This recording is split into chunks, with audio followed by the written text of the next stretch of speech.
దొరికిన కమీడియన్లు అందరినీ తీసుకొచ్చి ఒక సినిమా తీస్తే అది కామెడీ సినిమా అయిపోద్దా ఏంటి? మిత్రమండలి సినిమా చూసిన తర్వాత నాకు ఇదే అనిపించింది స్వామి.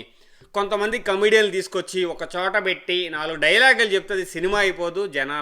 జనాలు ఆదరించరు. సినిమాకి ఆ గ్రిప్పింగ్ కామెడీ స్టోరీ ఉండాలి.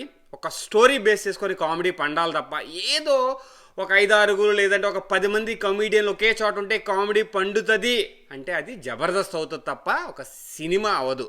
సో సినిమాకి కావాల్సిన ఎలిమెంటు, సినిమాకి కావాల్సిన స్టోరీ లైను మిత్రమండలిలో లేదు.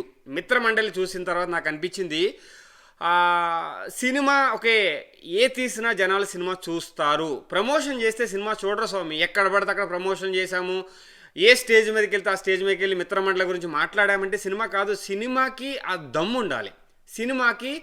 సినిమా చూస్తున్నంతసేపు జనాలకి అరే ఒక మంచి సినిమా చూసామన్న ఫీల్ రావాలి. నాకు మిత్రమండలి చూసిన తర్వాత ఒక్కడే అనిపించింది స్వామి, ఒక జబర్దస్త్ షో లాగా ఒక 10 మందిని ఒక చోట పెట్టేసి ఏదో 4-5 మాటలు మాట్లాడిచ్చేసి ఏదో కొంచెం సొల్లు చెప్పించేస్తే సినిమా అయిపోతుంది అనిపించింది. ఓవరాల్గా నాకు ఎక్కడో అక్కడక్కడ స్మాల్ ఎలిమెంట్స్ తప్ప ఓవరాల్ సినిమాలాగా లేదు. ఒక చిన్న షార్ట్ ఫిల్మ్ లాగా అనిపించింది. అంటే అక్కడక్కడ ముక్కలు కలుపుకొని ఒక షార్ట్ ఫిల్మ్ చేస్తే బాగుంటుంది అనిపించింది. సో ఓవరాల్ మిత్రమండలి నాకు నచ్చలేదు అయ్యా.